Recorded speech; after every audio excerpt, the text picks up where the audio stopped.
Hello, everyone, and welcome once again to Talk Together. Thank you for joining us for an evening of talking about Dungeons and Dragons. I am, once again, your host, David Shears, and I am here with Steve Wark, who you can see here. Steve, tell us a little bit about yourself. Hi, everyone. Thanks for having me. My name is Steve Wark. I am a lead narrative designer and game designer on the Warriors of Waterdeep mobile game produced by Ludia. Fantastic. So what will we be doing tonight? If you've seen the show before, you know the format. For anybody who is new, we are going to be going through some enticing questions and adventurous anecdotes, D&D, TTRPG style. What questions you ask? Well, the dice decide. Before we kick off, this stream will run for an hour. We're delighted to be sponsored by Hero Forge, Ultra Pro, and Elderwood Academy, and supported by D&D Beyond, Warriors of Waterdeep, and Level Up Dice. We are Roll Together RPG on all social media, and a massive thank you once again to our D20 Club on Patreon. Check it out. Our shows are available as podcasts. Just search Roll Together RPG on your favorite podcasting app. So, without further ado, Steve, are you ready to roll the dice and see what question we'll be asking you today? I'm always ready to roll the dice. All right. Let's go. And we had a sort of a game show feel in one of the interviews, which seemed to have proved popular on chat. So if we just imagine a massive studio audience going, roll that dice, as they cartwheel their way across the screen. And it is a 6. And a 6 means, Steve, that I ask you this. How did you start playing TTRPGs, tabletop role-playing games? Started playing tabletop role-playing games thanks to an older friend of the family. So not really a cousin, but sort of de facto a cousin. You know, friends of my parents, their oldest son had a project going on during one of our summertime visits, and we couldn't go into the room because he was too busy what he was doing with his friends. We couldn't see. You know, he was the impossibly cool 14, I was 10, and just absolutely forbidden the room. But I heard from the door while I was reading the comic books that were, you know, kid stuff and appropriate for me, what was going on. And it turns out to have been a role-playing game. They were playing something, I think it was Isle of Dread, but the years have been long, from the expert set. And then the next day, after the game had ended, well, I found the books and I started reading the books, and then tried to figure out things, you know, with my brother and with a cousin, and then we started playing. But first, I mean, what a great introduction, right? You see all these summaries, see all these adventures, not really knowing what anything is, but etherealness sounded very cool. And why is it in an oil form? Like there was lots of fun stuff going on in there. So that's how I got my start. Oh, wow. A little eavesdropping, a little forbidden pastime, and then from there the summer went. Fantastic. So it was a question of reading the books first and having heard the game and then getting into it. Did you start off trying to run a game or just working out as you went? Or did you have to read all the books ahead of time? No, we sort of picked up and played, and I would flip through and try to figure out what was to happen next. Actually, I found modules very intimidating. So what I did was roll the dice and flip to that page of the monster manual and say, we're fighting this. And then try to figure out what that meant. And it always ended hilariously. I was going to say, that might have ended in some quite interesting encounters for sure. Yeah. Because the rage was tremendous, and, you know, alphabetical order is a great way to go through things. Fantastic. So do you remember when you started getting into D&D? What sort of edition you came in on?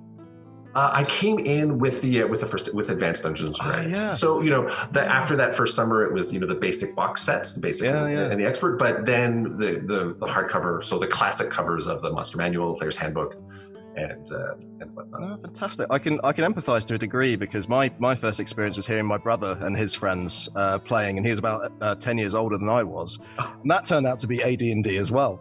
So it's like...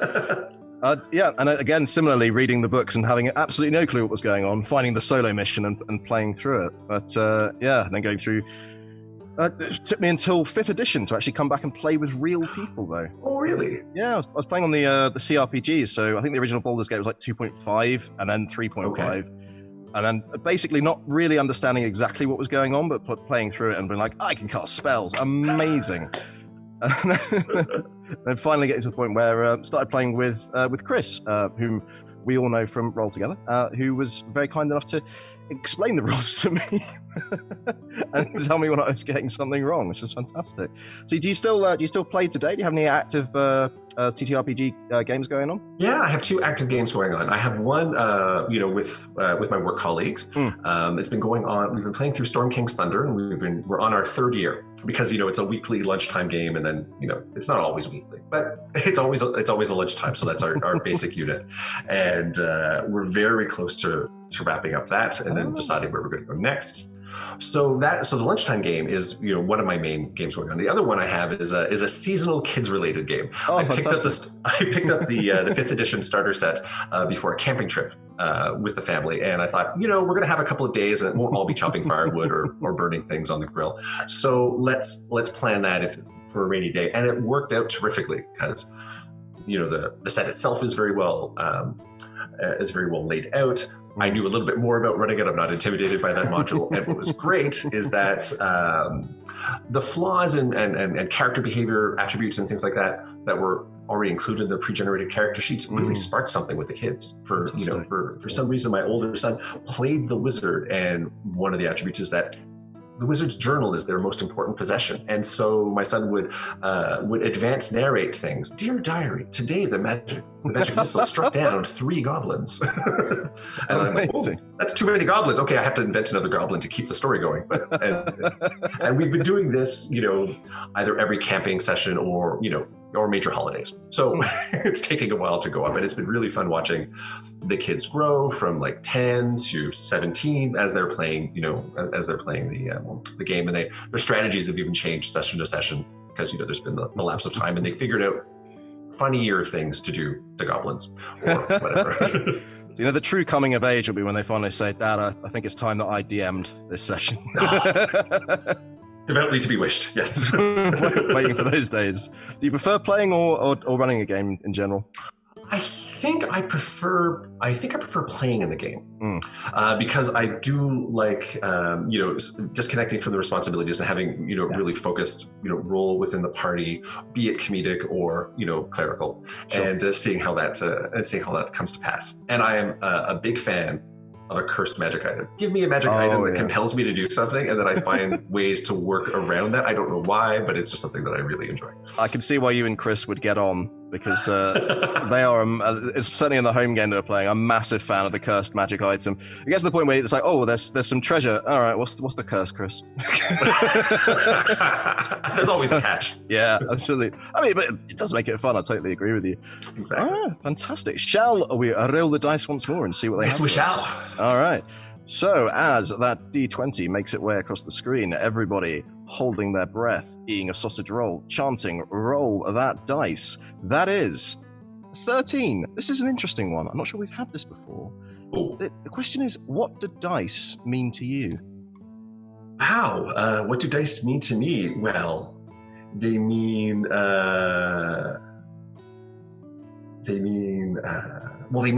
the game. I have a collection of dice. My desk is covered with dice that I've picked up from various collectibles.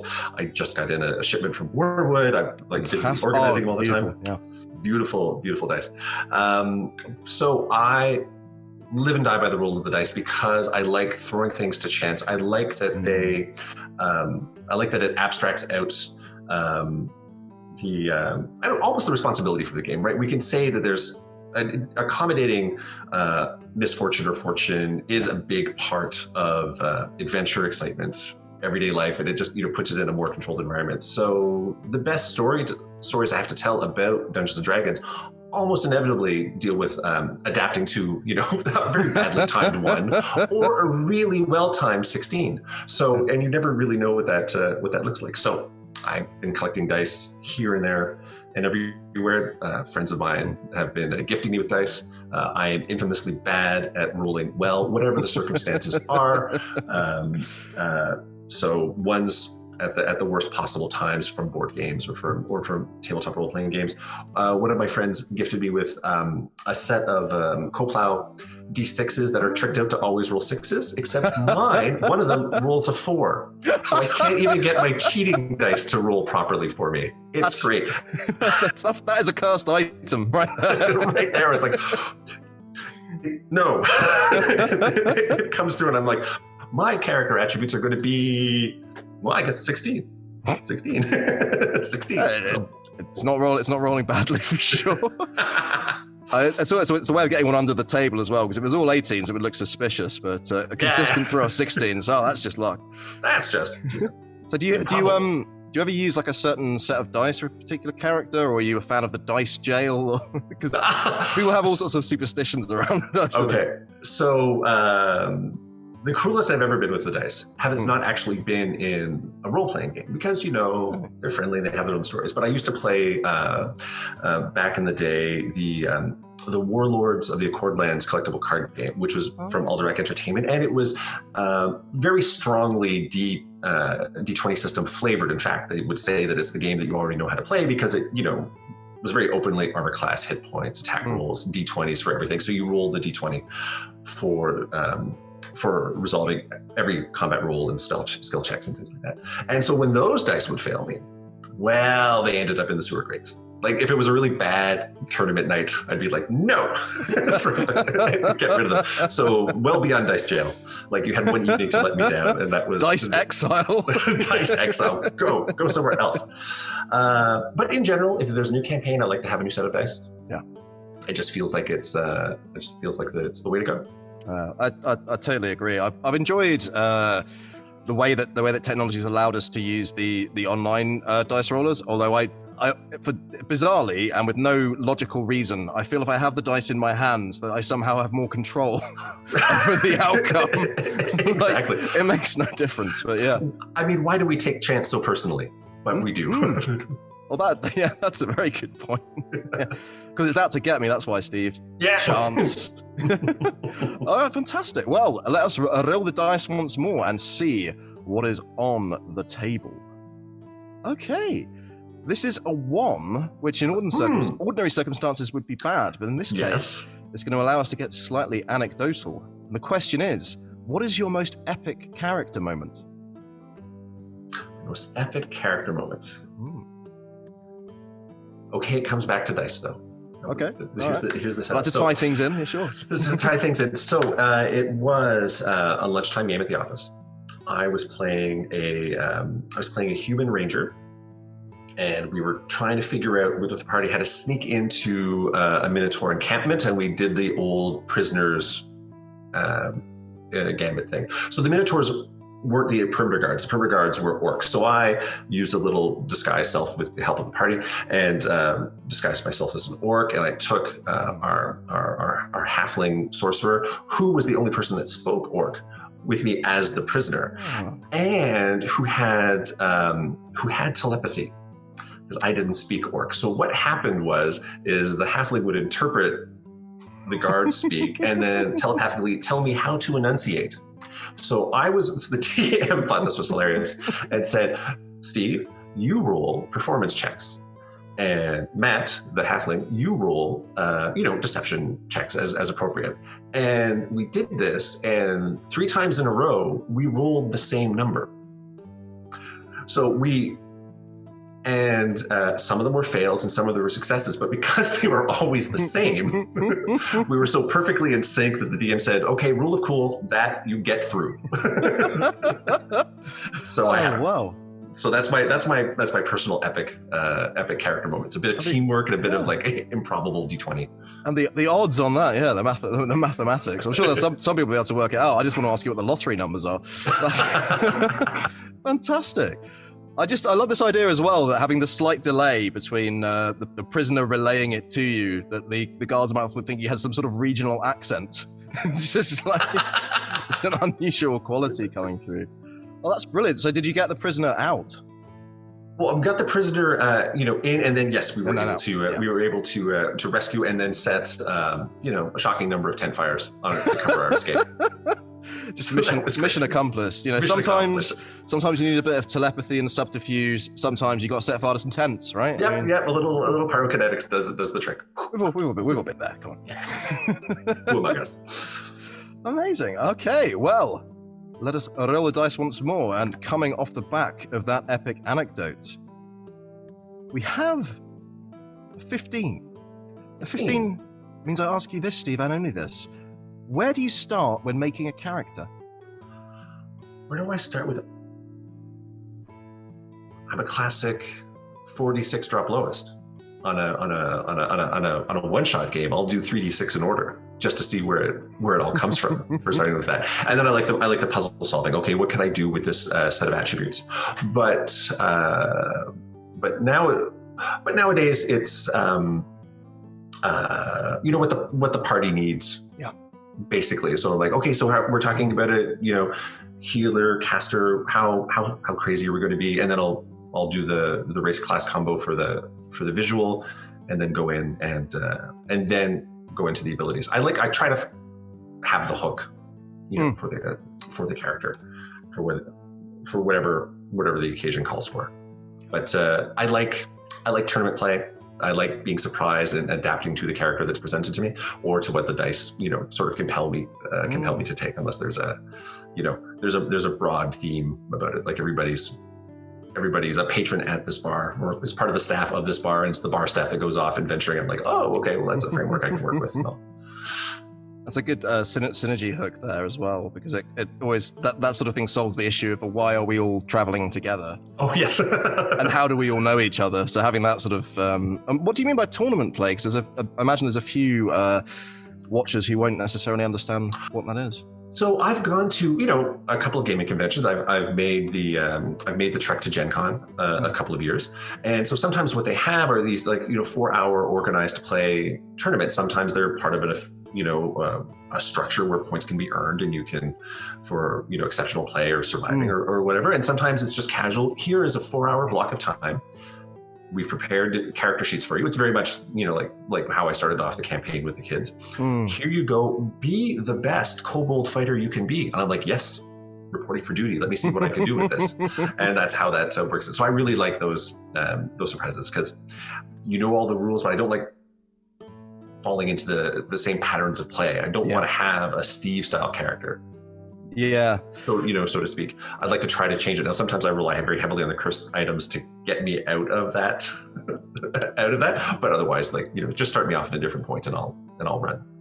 I think it's certainly something I've been aware of, that there are certain tendencies, and I don't know whether that's a personality thing or just sort of psychological predilections that do pull players, and I'm certainly one of them, towards a certain type of class or a certain type of play style. And I totally agree with you.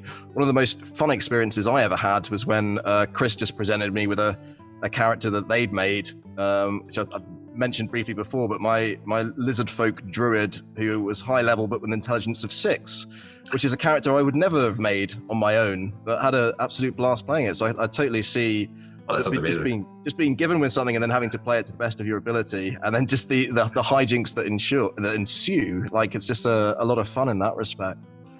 Amazing. So are you a big backstory kind of guy, or are you more looking at the mechanics and fitting it in with the party and just kind of building that as you go, or do you have a consistent approach in that respect? Oh, in that respect, I think I will. I think I'll start with the mechanics, with what the party needs, and then riff off that and to justify why these things happen. Particularly if there's something weird and unusual about it, I'll try to find an extra hook. But it will come afterwards, because I'll go, oh, it would be really fun to bend the rules this way, not necessarily to min-maxy way, but in a rule of cool kind of way.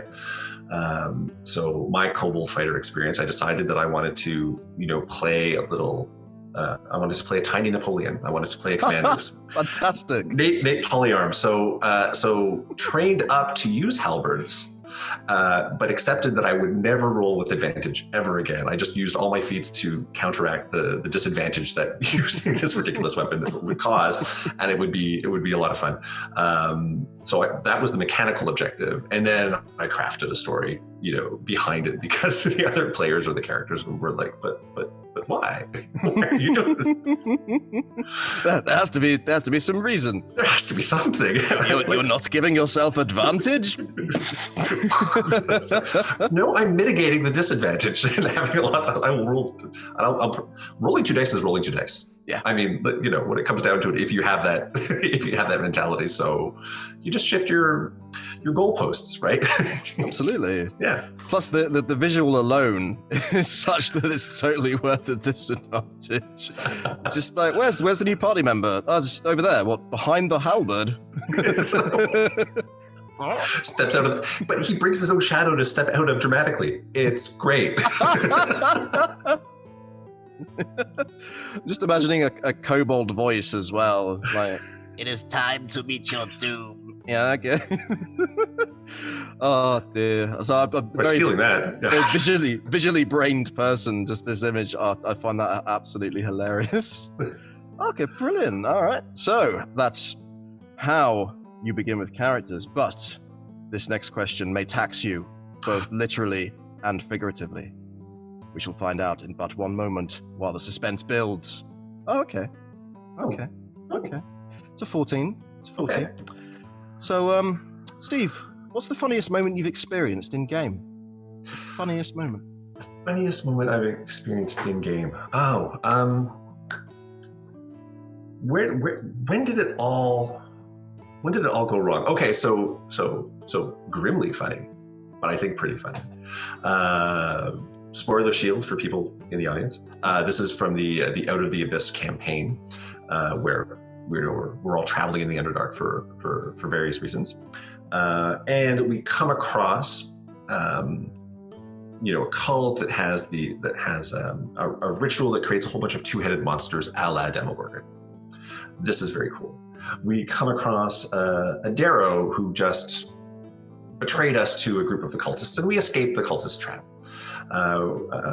We came across also the cultists had kidnapped a bear, and they were busy in the process of giving it two heads. And in this flourish of combat, the Darrow didn't make it, but we still had some questions. And we thought, since we found the cultist scroll and we had a monk with an awful lot of medicine, that we should, and a lot of arcana, that we should just complete the ritual. And we'll put the Darrow's head on the bear. Just get it all together, and we might have ourselves like a good fighting companion. And there were two nat 20s that were rolled for these checks. And again, the rule of cool prevail. So, thus Droki Bear was born, and we had to make another check for Matt to see if they wouldn't go even madder than normal at the shock of this. And I was very persuasive. I made my persuasion check. I was playing a rogue at the time, and I had a lot of performance, and I had a lot of charisma there, and it just convinced the Darrow that they were the most beautiful creature in their new configuration, and the Darrow believed me. So Droki Bear had a fancy hat and accompanied the rest of the party for the rest of the time, and we just spent the next 3 sessions going, I can't believe we did that. I can't believe we got away with it. Were there ever any ramifications from that, or did you get off scot-free? Well, we we had intimidation advantage on all other Darrow that we ran into because they were like, what? And it sort of like brought them to a moment of sanity, and they just left us alone because they didn't want to end up like Droki, or he was telling them not to, just leave him alone. He's fine. Everything's great. And then we just lumbered along. It's the Underdark. It's a world of wonder at the best of times. So we can play with it. Luminescent fungi are the least of your troubles. Yeah, exactly. I just love the idea of just walking up and being like, well, you can either join us or you can they're cool. Don't worry. It's all good. It's a big bear. There's a lot of room for more heads. We've done it once. Fantastic. Any other moments of hilarity or rib tickling that you can remember from games? The kids generate an awful lot of it when they basically have to justify how they missed their rules, how they flubbed their rules, and they really went into that. And so there's a lot of schoolyard pranks, tripping, flopping, and they try to relate it to whichever meme is currently occupying most of their time.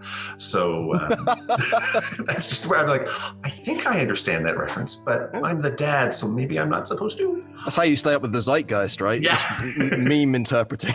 Exactly. I'm like, okay. So there we go. a lot of it comes from the natural flow of the play, and it usually comes when we need a funny resolution to everything. Because when they win, it's all like epic and rah rah rah. At least so far, it's been universally like that. But when they fail, then it's always funny. I mean, that's what you want, really, is for players who can embrace the failures as much as the successes. Because, like you said before, that's the story crafting element of it. I've certainly played with some people who could probably, stand to learn that failure is not necessarily a bad thing. If I'm being completely honest, I probably had to learn that lesson myself a little bit older than your kids. We're all learning that failure, right? It's a daily struggle, but we get there in the end, or at least try to. Fantastic! That moment is going to tickle me for a long time. We'll just complete this ritual. What's the worst that could happen? Well, I mean, we had our reasons, but they weren't the same reasons, so we're good, or we're surviving. Like, I forget how we justified it to ourselves. For science or something. Sure, why not? All right, let's see what we have next off the back of that. All right, that is a 3. And this one might be controversial. What is your favorite character class? Oh my, that is controversial. I mean, there would be people raging regardless. Like, my Team goodness, Warlock, Team Warlock. So I am very, very fond of the Paladin. I think, I came resolving how to properly play a Paladin has been, the eternal question from AD&D onwards. I'm happy that Paladins have, gotten away from strict lawful good, so we don't have to get into quite so many, thought experiments about what things are.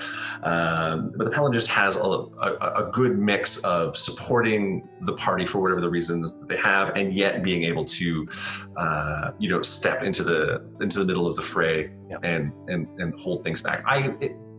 Paladin's vengeance Oath of Vengeance hasn't really attracted me. Although my current Paladin is one, because I found a way to spin it. They can just do it.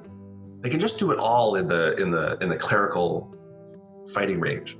So that's Paladin is what I come back to an awful lot. It's a full hybrid class.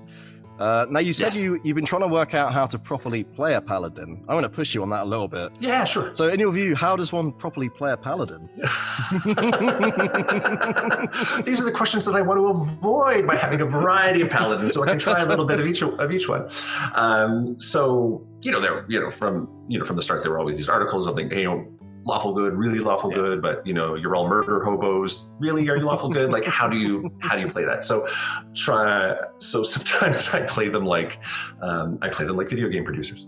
I say, we have a list of tasks and we have a list of obligations, and we should try to organize ourselves. And I try to play them that way. That's good. It's project management, guys. Look at the numbers. Look at the numbers. These numbers are down. Get them up.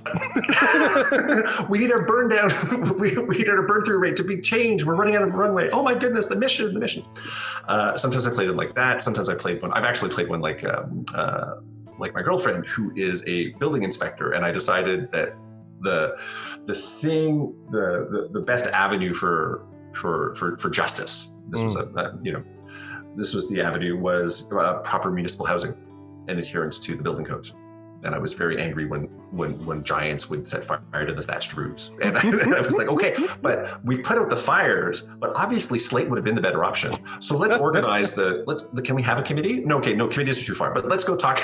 And that's how I decided that I would start spinning these things. Just imagine that as a trailer for an action movie, this summer, Bureaucracy 2, the Housing Association strikes back, just epic, firing out blades of, bills, something of that nature.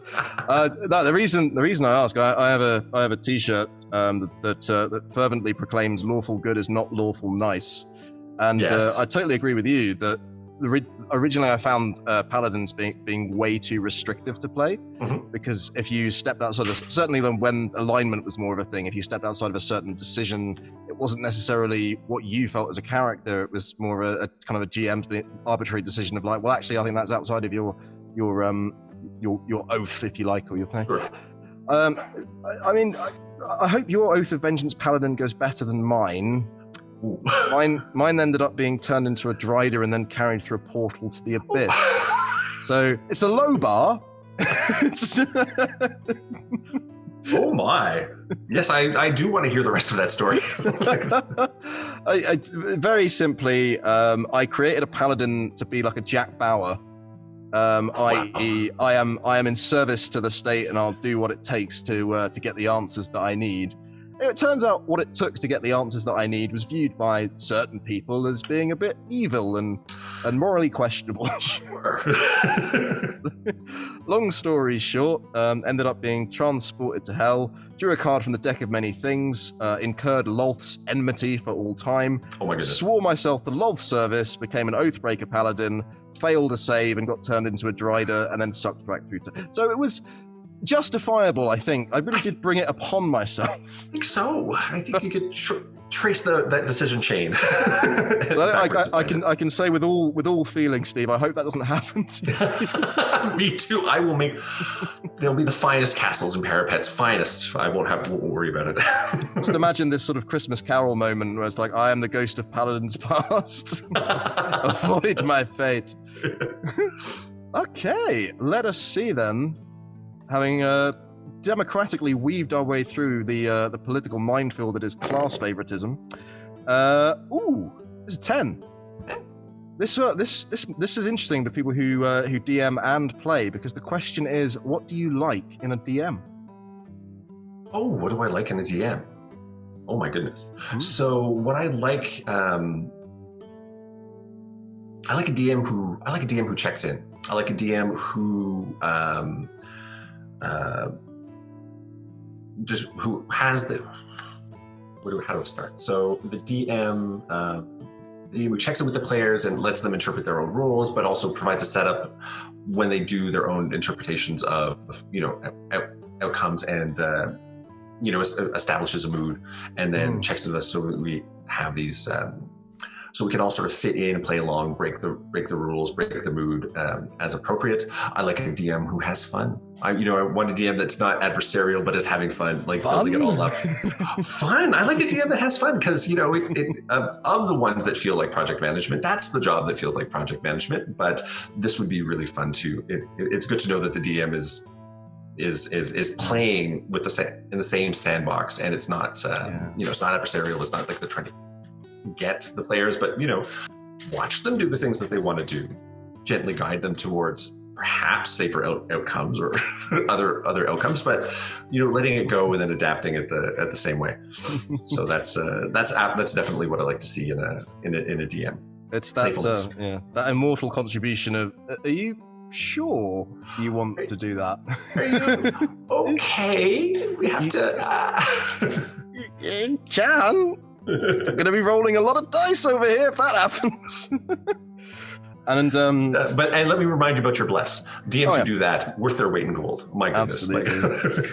Absolutely. And yes, without DMs like that, I would have struggled a lot in my early, because I always forget, especially if I'm trying out a new class, like I always forget what the abilities are.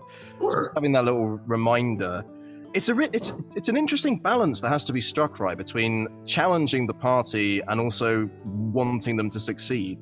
Yeah.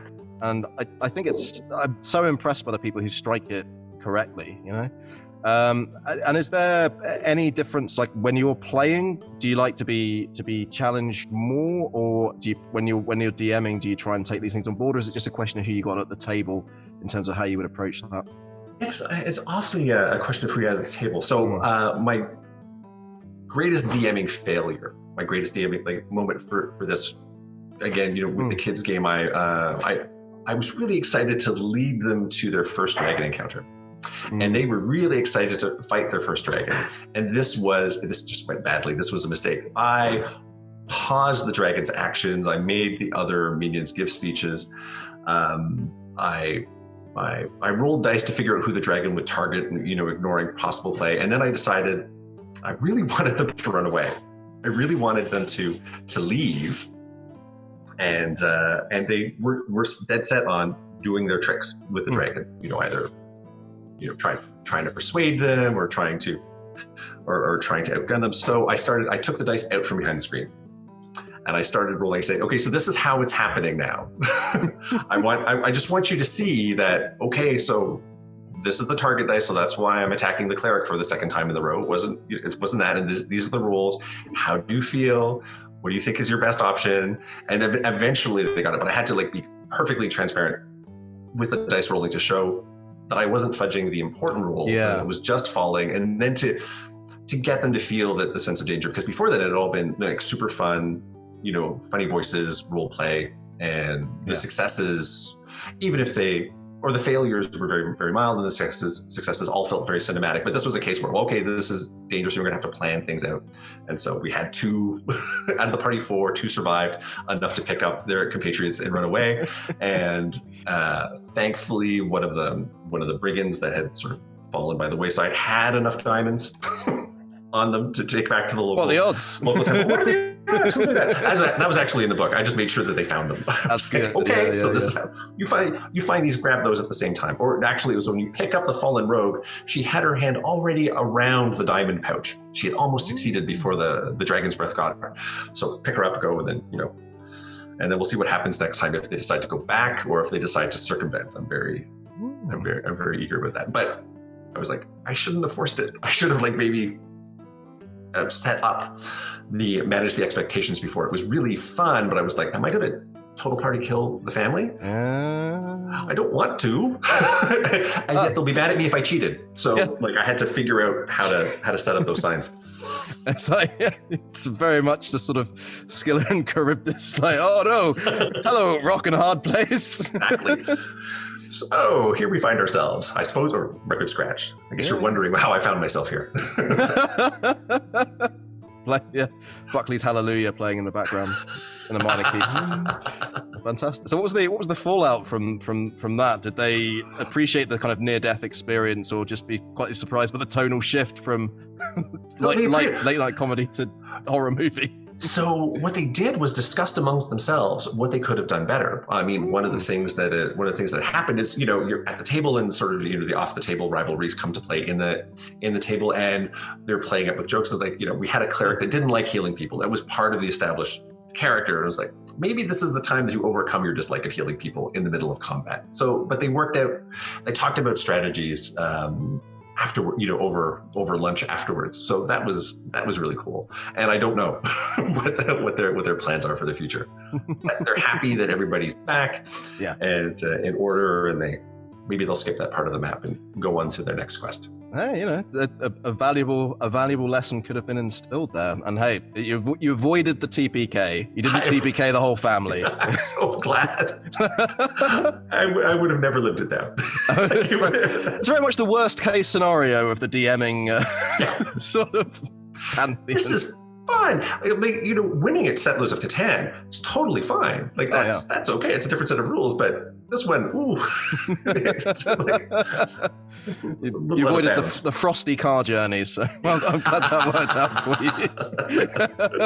So, I think I might play a Paladin, like that one I used to have, Dad. I'll be like, fair. All right. I'll take it. Yeah, all right, let us roll once more. And serendipitously, off the back of what we were just talking about, this is 17, Steve. And this is possibly the most controversial question in the list. And the question is, how do you feel about fudging rolls? I feel about fudging rolls?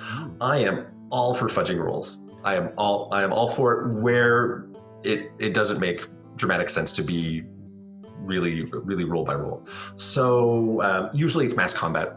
Usually it's the mobs. I'm happy to let things go through. And if the players are dedicated on or fixated on one particular outcome or one particular opponent, I'll want to give them enough chances for that to succeed. I won't fudge those rolls, but I might fudge all the other rolls that would make me target something I don't want to target, or make somebody succeed where it doesn't. I haven't ever fudged a crit, but it's not off the table. I haven't. I've sometimes, but for the signature characters, I think it's important to show it, because then the players kind of know which ones are the most important and which ones are sort of incidental to the plot. Rule of cool again. So the the named enemies versus the faceless CGI army, Yeah, kind of thing.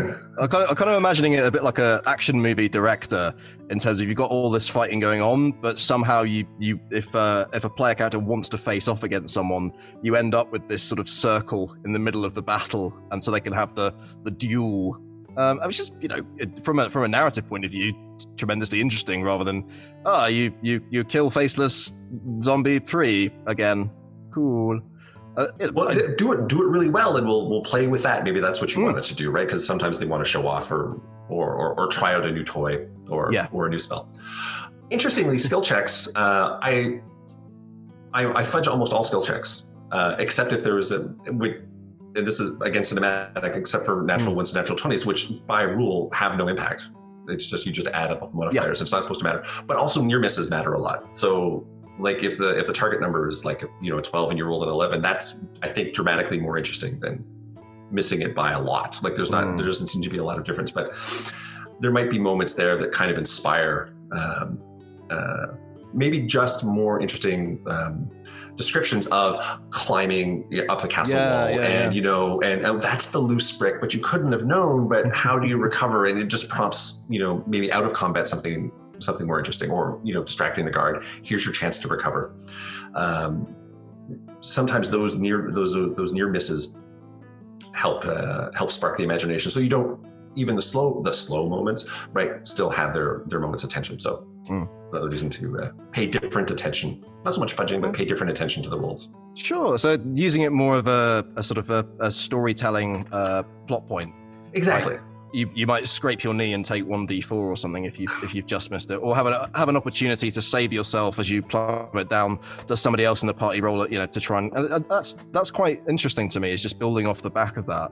So letting the rolls almost function as a plot device, which I guess they do effectively, but even outside of those combat moments.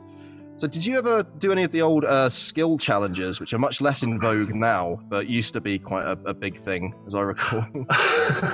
Yes, we do skill challenges. Well, I mean, I guess the the prisoner breakthrough was kind of a skill challenge. Right? That's a very good case in point, yeah. Roll your checks and we'll see how the sequence works. And we need you to track a sequence of victories rather than X victories before Y failures, and that's lets you win like a death save or something like that. So they're fun. They're fun when they come. They're fun when they come up. When I played in earlier editions, that was more of a thing. I never played 3rd edition, so I never did like the take 20 or the take 10 for those successes. But I liked it when the puzzle presented something that was very clearly required a lot of acrobatics. And very clearly required a lot of arcana once you got at the end of the acrobatics. Those were always fun. Fantastic. I'm still trying to. I had a moment recently where my character failed to climb up a wall, and I'm just wishing that you were the DM in that scenario. But never mind. That's just my own trauma. Well, now you have a suggestion. That's true. Yeah. I'll bring that to the table next time. Come on, this is a thing, right? I'm trying to play online games on Discord at the moment, and it's loosely teaching me how code works. Yes. It's like, logic and sequencing, that's cool. Fantastic. It is time, once again, to roll the dice. Let's see what we have in store. And as it flashes across the screen, the suspense rises. Sausage rolls fall from hands. Ooh. It's an 8. And that means, Steve, how do you feel about PvP is the question I ask. Oh, how do I feel? Oh, my goodness. So, since you're not asking me as a mobile games designer, but as a TTRPG player, I've never done it. All the adventures that I've participated in have never involved intra-party backstabbing or combat or things like that.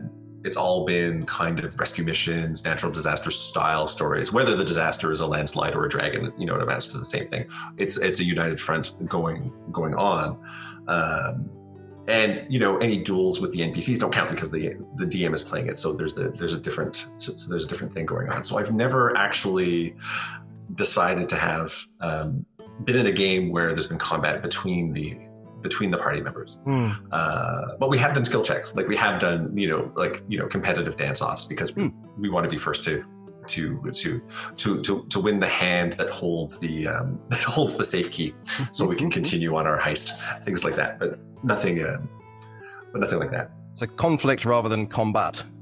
So Yes, a little bit of RP PvP. I think most people like fall somewhere on the scale. I think the vast majority, certainly that I've spoken to in my experience, it's like if it's within a role play scenario, like you say, like an arm wrestle or a dance off or a dragon chess or something, then that's fine. Or if it's justified within the story, but then I guess those conflict moments can be resolved in other ways. But has there ever been a moment when you thought things might come to blows between some of your players and it was narrowly avoided, or do you just try and is that something you talk about in a session 0, or is it something that you just sort of steer people away from? We kind of talk about it in a session 0 kind of format. Excuse me. So we were playing one. We decided that we would all play outsider or sort of monstrous races. As the characters, and one of the party members was a hobgoblin, and very important about maintaining hierarchy and prestige, and gaining benefits for getting extra rerolls because you can't look bad in front of the troops. Like, you have to maintain your position at the top of the hierarchy. And so sometimes there would be threats of acid splash to sort of maintain dominance, but it never actually materialized because we talked about it, but it became a thing that it became a running theme in it. So that was basically the closest that we ever came to it. So we worked it into how we spoke about things, and that led to some interesting conversational turns with NPCs and in character conversations, knowing full well that it really wouldn't have happened. But had there been a mind control, had our DM taken that turn, that would have been an interesting question. That's true. Yeah. Part of me wants to see how that would have been resolved, but we didn't. Those saves were made, so we didn't have to see what would happen afterwards. Ooh, that could have gone very badly. Well, they were secret saves. They were like, on the side, pass a note, roll for this reason. The rolls were made, and the rest of the team didn't know what was going on, and so I was like, "Oh, that would have been really interesting." You could have had a scenario, where one of the players just suddenly, I attack them, but why? I just do. I just there was a roll, and I'm like, okay, there was a roll. All right, but like, you go into it.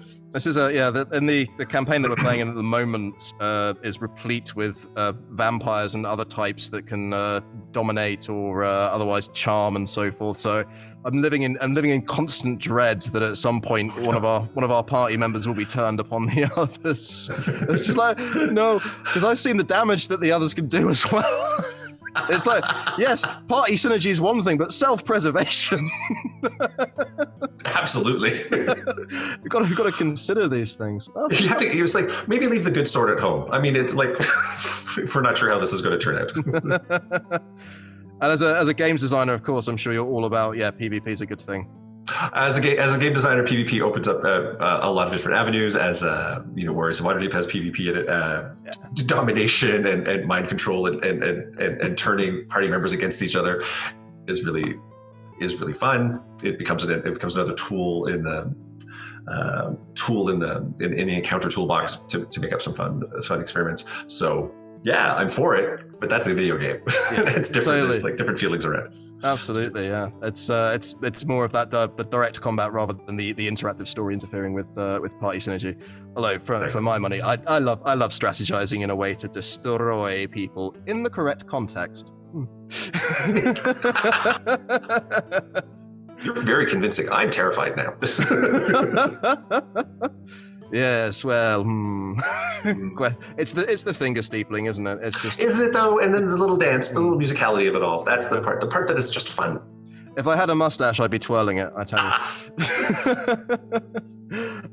On that slightly bizarre but evil and intimidating note, let us once more roll that dice and see what we have as it cartwheels across the screen. Okay, interesting. This is a 7. A 7 means I ask, is there a moment in a TTRPG, once again, for everyone who's unaware, tabletop role-playing game, should be by now, but that impacted your life out of game? Is there a moment in a TTRPG that impacted your life out of game, stayed with you, like a character death or an epic moment of triumph or making a friendship at the table, something like that? Well, sure. Friendships at the table with regard. It's hard to say. It's been a big hobby. Yeah. For many years in different phases, right? How you play in elementary school or high school is different than when you come back to it. I came back to it in university, tried it again, and then it became, incidentally my career. It wasn't even primarily my avenue into game design, but everything that's there. Everything that I have going on sort of now with the current projects and things like that is because of knowing how much fun it is to play TTRPGs and knowing what kind of great player experiences and bonding moments and funny anecdotes that you can get out of that gameplay session with our friends face to face or video chat or what have you, strangers at a tournament table or the recurring thing. So yeah, I mean, what part hasn't been affected really by these moments?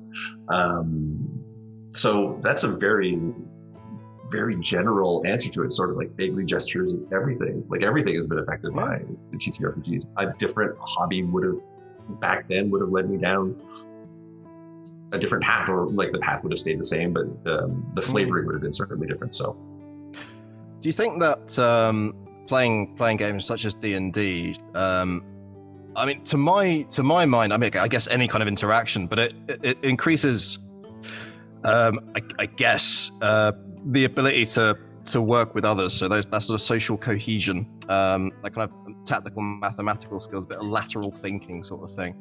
But it's true though, isn't it? Like if we do a hobby for so long, it probably affects us in ways that we're not even necessarily aware of, or is it just revealing who we were to begin with?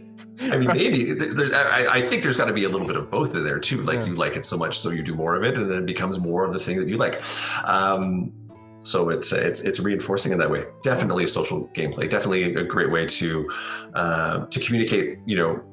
To communicate problems and work out common solutions for things. It breaks things down in a very interesting way. Taught me negative numbers. Well, okay, that was specific to armor class, but like there's a lot that goes into working on these games, these hobbies. So yeah, there's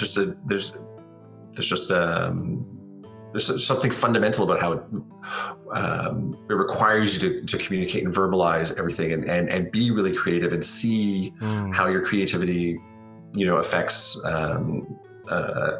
your colleagues at the table, your fellow players. There's a little bit of performance. There's a little bit of persuasion. Like it all comes in. Sometimes the game is the game, right? All those elements. You map them to yourself. You're like, oh, this is how we play.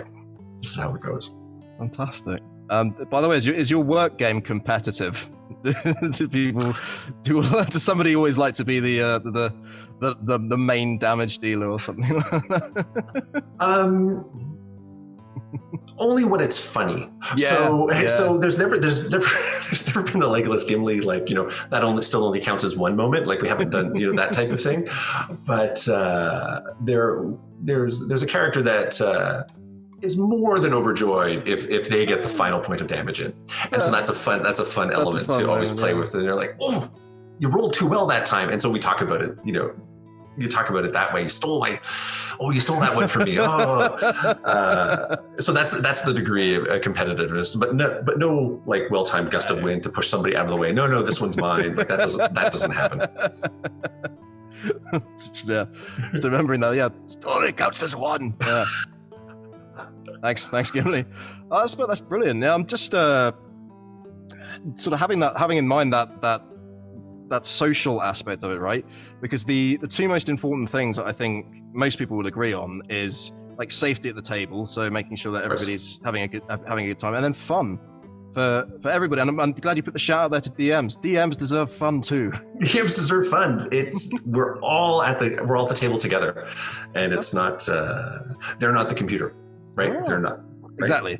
They are a living, breathing, organic human being who wants to be invested in this world. They've built the playground, then let us all play together in the sand. Yes. Evilly. Not. Sometimes it's a picnic. Not always a picnic. Sometimes it's a dread picnic with hell ants. But yeah, I mean, one can overextend a metaphor, but I think we're on the right side of that. All right, we are approaching the end of our time together, but there's still time for maybe one or two more questions. All right. So I'm gonna roll the dice once more, and that's a 21. Ha! Good luck animating that. Editors team. And how dare you say I'm fudging rolls? No, a 21 means I ask you, has been an announcement about Roll Together and Warriors of Waterdeep doing something? There has been an announcement. Warriors of Waterdeep has been sponsoring Roll Together campaigns for a while now, and we've decided to put our creative heads together and work on a special project, special collaboration for the Warriors of Waterdeep 2nd anniversary.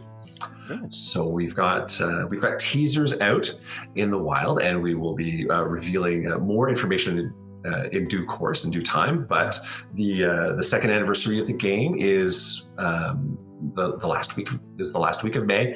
It's always a little fuzzy. We snuck out the launch, and then we officially advertised the launch, on different dates. But the last week of May is when exciting things are going to be happening with the Roll Together team and Warriors of Waterdeep. And I wish I could say more, but dramatically, this is necessary. Is it fair to assume that there may be quests, there may be adventures, and there may be gems? There may be, yes, there may be all of these things and more. This is the point where I like to imagine that we just get you to say something, bleep that out, and then I react shocked, like, but I thought they died. Truly, chat. I also have no idea exactly what's going to be announced, so I'm waiting with my breath, just as bated as everybody else. But I am very excited, and I'm looking forward to finding out more in May about exactly what is going on. Well, I think we can probably squeeze in one more question, if that's all right with you, Steve. You happy absolutely. With that? Yes. All right. Let's roll that dice, possibly for the final time. Ooh, okay, interesting. This is a 9. And that means I ask you, what would you say to a new player, someone who's considering starting out with D&D or similar, or maybe has just started? Oh, wow. So it depends on where they are in the starting. If they're about to head into a game for the first time, I would tell them that nobody is going to be the same hero that you are. So, have fun, be creative, ask your questions, roll your dice, and see where it goes. But it's all going to be you. There's no wrong way to play this. If they're getting into, starting into the world building and really diving into the hobby from, like a really creative perspective, because part of the play is, in the preparation and at the table, I just say welcome. Like it's a really great way to spend your time, and you're going to meet some really fantastic people and have lasting memories from it. And the lasting memories part is a little bit too much of the dear old dad into it, so I'll probably just try to stop at, welcome. It's great. That's right, Tony the Tiger. Fantastic. I get the feeling I'd love to have you as a DM. I feel like you'd let me get away with some of my shenanigans, but curtail otherwise. Quality shenanigans are like beyond price. Quality shenanigans I would like to cultivate. I'm now stealing that for my D&D business card. David Shears, quality shenanigans. Amazing. Well, yeah, I'd love to the idea of having that welcoming and open environment. And I completely echo what you say, Steve. Like, welcome to the table. We got fun and games. You can play anytime you want. We've still got rolls to make. Cool. I'm not threatening Guns N' Roses anytime soon, but sure. And on that note, that is about all we have time for. Thank you very much for joining us today, Steve. Is there anything that you want to shout out or plug? Perhaps a game that you designed? If you have not already tried Warriors of Waterdeep, please, I invite you to to check the download link and download the game and play along.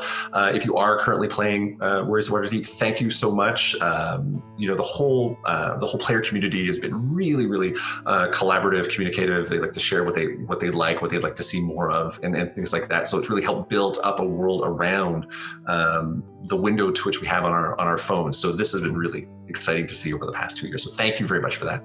And I end all my little conversations with the players in the same way. May all the critical hits go your way.